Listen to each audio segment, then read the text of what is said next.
kaze mu gihe c'impemburo. Bakunzi twama dusanga ijambo ry'Imana mu kiganiro igihe c'impemburo, ndabaramukije amahoro ya Kristo. Ijambo dusangira riri mu gitabo ca kabiri c'abami igice ca 6 umurongo wa 24 gushika kuri 33, hama dusoma ico gice c'indwi cose ni kuva ku murongo wa mbere gushika kwa 20.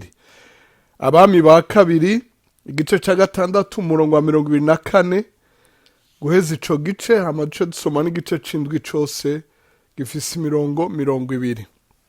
Handitswe ngo Beni Hadadi atera Samariya ahicisha inzara. Hanyuma y'ivyo Beni Hadadi umwami w'i Siriya akoranya ingabo ziwe zose, araduga atera Samariya arahugariza. Maze Samariya hatera inzara y'icago, bakomeza kuhugariza gushitsa aho abantu basigaye bagura umutwe w'indogoba shekeri z'ifeza 80 n'ikigira kane c'agakondwe k'amavyi y'inuma shekeri z'ifeza 5. Bukeye umwami w'Abisirayeli ariko arahita hejuru ku ruzitiro rw'amabuye, umugore aramutakambira ati, ntabara se mwami wanje nyen'ingoma. Aramwisha ati, Uhoraho natagutabara ico nogutabaza nogikura hehe? None nobikura ku mbuga canke novyengura mu bwato? Umwami yongera aramubaza ati, mbega niki? Aramwisha ati, uyu mugore yambariye ngo ninzane umwana wanje tumurye, ngo ejo tuzorya uwiwe. Nuko duteka umwana wiwe turamurya. Bukeye bwaho ndamubarira, nizana umwana wawe tumurye, none yagiye kumunyegeza. Maze umwami yumvise uyo mugore yitantamura ko impuzu ziwe, nuko ariko arahita ku ruzitiro, abantu baravye babona yambaye amagunira imbere ku mubiri. Maze aravuga ati, Elisa mwene Shafati uyu munsi niyirirwa ntamuciye umutwe. Imana irakabimpanira kandi birushirije. Kandi Elisa yari yicaye mu nzu yiwe yicaranye n'abashingantahe, kandi umwami yari atumye intumwa kuri we. Ariko intumwa itaramushikira, Elisa abarira abo bashingantahe ati, ntimubona ko uwo mwana w'umwicanyi atumye wo kunca umutwe? Nuko iyo ntumwa niyashika muyugarane, mugumye urugi. None ibirenge vya shebuja ntimwumva ingene vyumvikana nyuma yiwe? Akivugana nabo, umwami aramanuka ajiyari, aravuga ati, ibi vyago ko bivuye ku Uhoraho, hari ikindi kizigizigi nkimufiseko?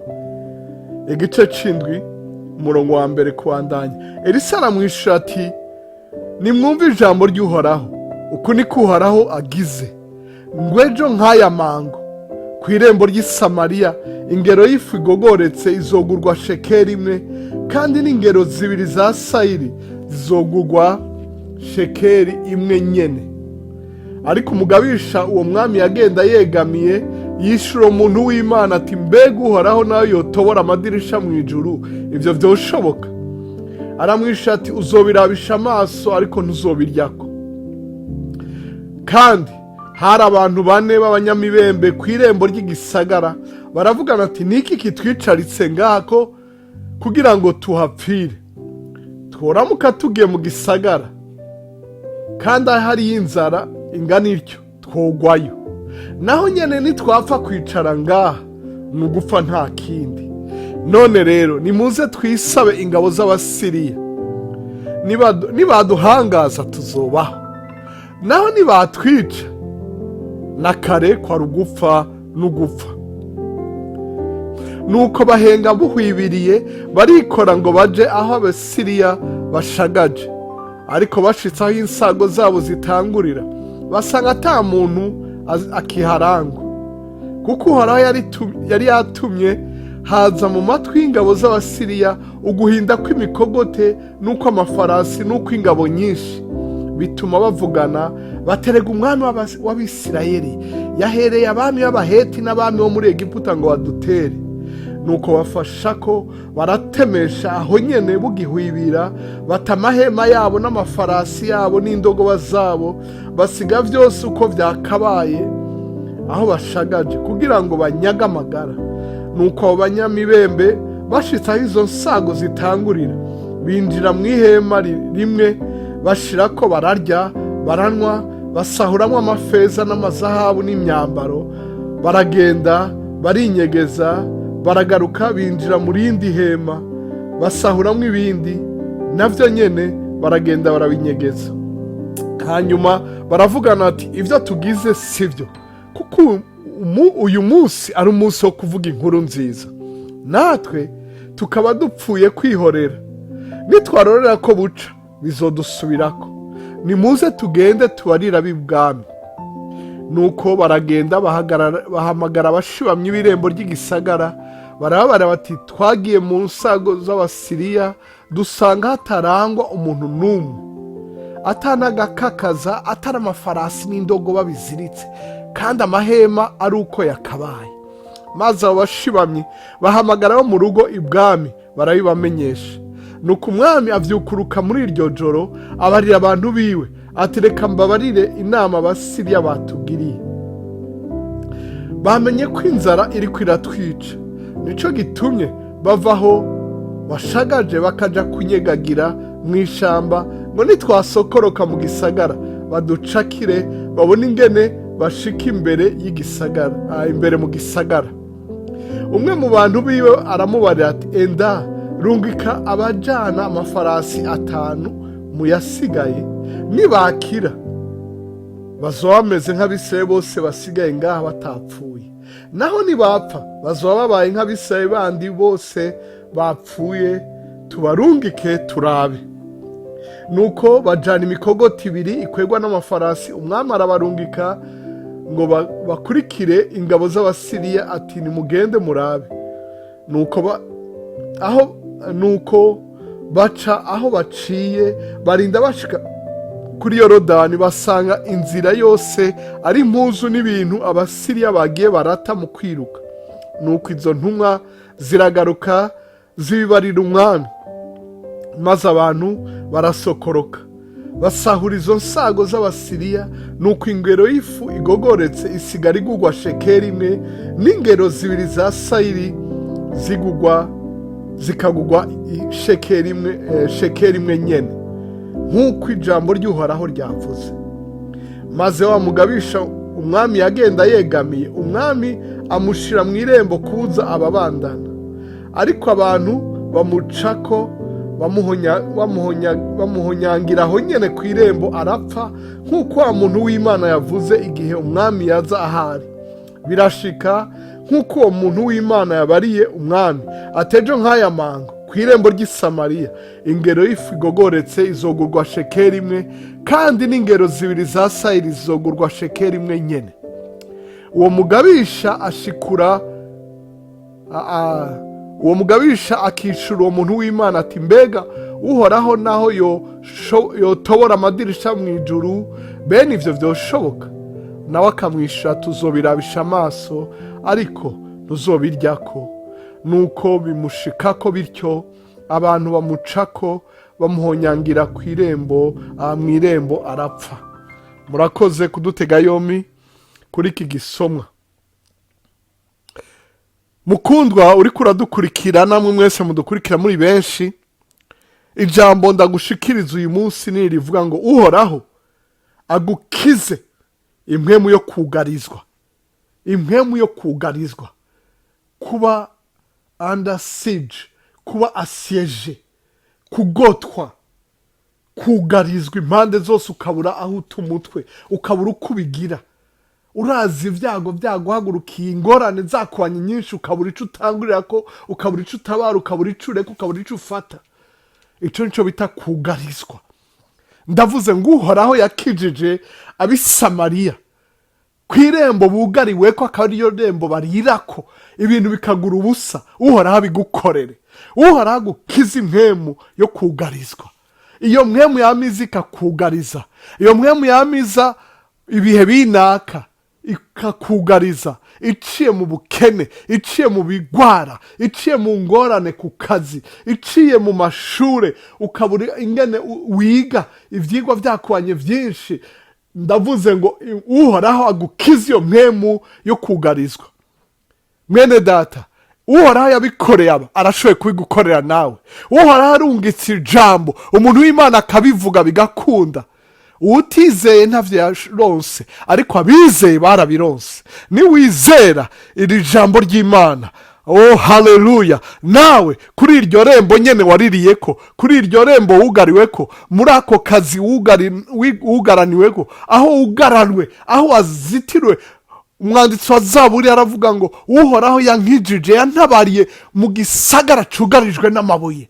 uhoraho yabikoze, yabikoreye uwo mwanditsi wa Zaburi, abigukorere nawe. wugururirwe, uneshe kandi unesherezwe, uronke indirimbo. ntute umutwe, ntudeprime, ntuyinge, ntusare, ntubure uko ubigira, ubone umwango woguruka. aho wari ucinyijwe, aho wari warushe, umwansi agutega ukiruka, ahandi agasubira agatega harya ukiruka, iki kitarahera agatega harya, umwami akugururire. aho inzara yari yagufatiye wugururirwe, uronke, mbere uronke vyinshi. Imana ishimwe cyane. aba bararonse, baronka vyinshi gushikaho indya zagura ubusa. Imana ihabwa icubahiro, Imana ihabwa icubahiro. uyu mwami yaratinye, aravuga ati ibintu birasema. hari igihe Imana ikugirira neza uri mu ngorane, ukavuga uti ibintu birasema, ibintu nivyo kumpitana. umugabo asigaye amvugisha neza, umugore asigaye amvugisha neza, abana banje baritonze, bagize gutya bose baritonda. ngira mpfe cengira mpafate, niko abantu bavuga. reka ndakubarire, reka kwitega ibibi. n'uyu mwami yariteze ibibi, ariko mu nyuma aza gutahura yuko atari bimusema, atari umupango mubi yatezwe n'Abasiriya, ahubwo ari ugutabagwa kuvuye kuhoraho. ibintu byari bimeze nabi mukundwa, aho abagore barya abana babo, ibintu byari bimeze nabi. aho abantu bagura amavi y'inuma canke amase y'inuma, byari bimeze nabi. ariko Imana yarabugururiye. Imana bikoze kirya gihe ntahiraja, n'ubu iracari Imana, nk'uko vyanditswe mu Baheburayo 13 ngo Yesu Kristo uko yararejo niko ari uyu munsi, kandi ko azokwama ari ibihe vyose. mukundwa, ntatoranya abantu ku butoni, ashobora kubigukorera. wizere, utakambira Imana. uyu mwami yirukiye kwa Elisa, birukira kubavugishwa, kuko nibo baribona imbere yabo. we wirukira Imana yawe, wibarire vyose, hanyuma witege ico Imana ivuze. kandi ntuvuge ngo sinzi wo nobarira, abantu naciye ko vyabananiye, abo natumye vyaranse. reka ndakwara, Imana yashobora guhagurutsa abantu utiyumvira. iki gihe yahagurukije abanyamibembe. Imana yashobora guhagurutsa ntihakagira umuntu ukengera. Imana yashobora gukoresha utiyumvira, irashobora gukoresha nyarucari inyuma y'abandi bose. abanyamibembe bari abantu batawe, bari inyuma y'igisagara ngo ntibandukize abandi, ariko nibo bakoreshejwe gukiza igisagara cose. Imana ashobora gukoresha ibiti n'amabuye, uhoraho ashobora gukoresha indogoba, uhoraho ashobora gukoresha umuyaga, uhoraho ashobora gukoresha imvura, uhoraho ashobora gukoresha ico utiyumvira, ico utaziga. witege uhoraho, ureme, nk'uko vyanditswe muri Zaburi ya 30 ngo yemwe abiteze uhoraho mureme. ureme, we witeze uhoraho uko bimeze kose, witege uhoraho, ugumana ivyizigiro. minsi yeze nasomye akantu karanezereza ahantu nari nciye, kanse ngo ivyizigiro ngo n'ubushobozi bwo kumva indirimbo yo muri kazoza, indirimbo yejo batararirimba ukayumva mu matwi yawe. ngo ukwizera ngo n'ubushobozi bwo gushobora gutamba iyo ndirimbo uyu munsi. haleluya. kari kanse mu Congereza ngo hope is the ability to hear the song of the future. But faith is the ability to be able to dance, the ability to dance that song today. Imana ishimwe cyane, Imana ishimwe cyane. Imana igushoze kugumana ivyizigiro, uzi ngo ejo ni heza, ejo bizogenda neza. umwanditsi wa Zaburi yavuze ngo ivyiyumvira uhoraho twiyumvirako ngo ni vyinshi, ngo nobiharura ngo sinobiheza, ngo ibikorwa dukoreye ni vyinshi. mwene data, ibuka ivy'Imana yagukoreye, uyitege nibi navyo ibigukorere. wizere ico ijambo ry'Imana rivuga, utabagwe. haleluya. Kandi nibakubwira ngo gerageza uje kwa muganga, gerageza. Nibakubwira ngo gerageza uje gusaba akazi, gerageza. Nibakubwira ngo andikira uyu, gerageza. Barabari umwami ngo gerageza urabe. Ukwizera gutegeza kujana n'ibikorwa, gerageza reka kuguma wicaye. Iwanyu hari aho vyanani, ariko gerageza. Uti n'abandi baragereje birabanana, ego gerageza, n'ubusubira ugerageze, ntawe uzi icovamo. Umuhinga batubarira ko yakoze aya matara tubona yo bita amampuru niki, ngo yagerageje incuro 999 hamwe abantu bose bamara muri laboratoire, ngo heba reka ku ncuro y'igihumbi riraka. Mukundwa, n'uyu munsi birashoboka. Hari umukozi w'Imana yitavye Imana akoresheje cyane mu gusengera abarwayi bagakira. Yasengeye abantu 500 atanumwe akira, mbere bapfa. Acabari abo mwishengera bati murabizi ndabihevye, Imana ntavyo inkoreye, nimwigire mukorane n'abandi.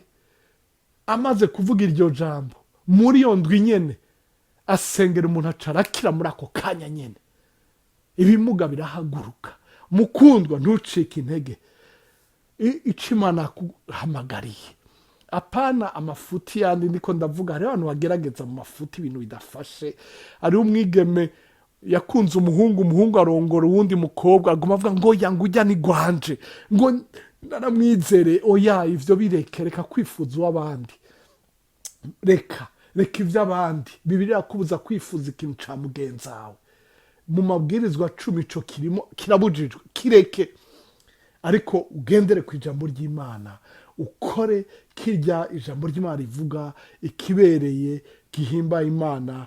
Imana iguhezagire, Imana igushoboze, Imana igushoboze nawe kujana inkuru nziza ku bandi. Ntiwigungane ico Imana gukore, shingira intahe abandi, kuko hari ubushobozi mu gushinga intahe. Bibiliya avuga ngo bamuneshesheje mu Vyahishuwe Yohana 12 ngira n'umurongo wa 10 na 11, haravuga ngo bamuneshesheje amaraso y'umwagazi w'intama w'Imana, ngo hamwe no gushinga intahe kw'amajambo yabo.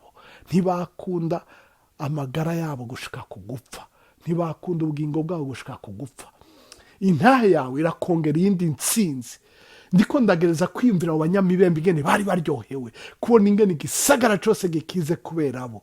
Oh haleluya. Uhoraho kunezereze kubw'intahe ushingira abandi, kuvyo ukorera abandi. Uhoraho akuneshereze, akugirire neza, akubera Imana, nawe umubere umwana, umubere umuhungu, umubere umukobwa, umugorokere muri vyose. Urakoze kudutega yombi, uragahezagirwa n'umukiza wawe n'umuremyi wawe. Urakoze. Nkundira ndagusengere, we wafashe umwanya kudutega yombi, ndagusengere. Uhoraho nushimwe kubw'ijambo ryawe, nushimwe ko wama utabara abantu bawe. Ndakweretse uyu muvukanya yanteze yombi, ndakweretse aba bariko baratega amatwi hirya no hino n'abatarakizwa. Mana, ndakwinginze ngo ubahe kukumenya, bihane bababarigwe. Mana, ndasenze ngo abakumenye bariko barategwa n'abadayimoni, iyo mpwemu yo kugarizwa, yo kugotwa, yo kuzibirwa, ntibashike kuco bateguriye, ibarekure mu izina rya Yesu Kristo. Ndakwereye wa kidayimoni wo ugende, wa mpwemu mbiwe. Iki gihe yari umwami Beni Hadadi, ariko uyu munsi ari impwemu zigira nka ba Beni Hadadi, zibuza abantu gusoroma ivyo barimye, zibuza abantu kwimbura ivyo bakoreye, gutaha nico bari baruhiye. Mu izina rya Yesu ndavuze ngo rekura abana b'Imana bidegemvye, rekura amarembo yabo atemba ishishiro, ijwi ry'umukwe n'umugeni rize, abahungu babo n'abakobwa babo bubaka ingo, rekura amadiplome yabo akore, rekura baronka akazi, rekura baronka ico Imana bahamagariye, rekura bashike aho Imana bageneye, rekura imirima yabo yere, rekura ivyabo n'ababo, rekura amadosiye yabo, abafunzwe barekugwe. Oh Mana, barekugwe. Mana, tabara abantu bawe bugaranwe n'ibigwara barekugwe, bugaranwe n'ubukere barekugwe, bugaranwe n'ingorane zitandukanye no kuzazanirwa, bugaranwe n'amadepression n'ibindi bigwara byose bifatira mu bwenge no mu mutima abantu bakayinga, birekure mu izina rya Yesu Kristo umwami n'umukiza wacu. Urakoze data kumvise ugusenga kwacu, urakoze kubatabaye, urakoze kubabohoye, urakoze kubibutse ico gikanseri kigende, ivyo biasima bigende, ivyo bidiabete bigende, ivyo bigwara vyama bigenda bigaruka bigende, ivyo bintu bibacinyiza bigende mu izina rya Yesu Kristo. Urakoze data, urakoze kumva amasengesho y'abantu bawe, ntawagutabaje amaramaye, uragahezagirwa mukiza wacu. Urakoze, tubisenze mu izina rya Yesu Kristo umwami n'umukiza wacu, amen.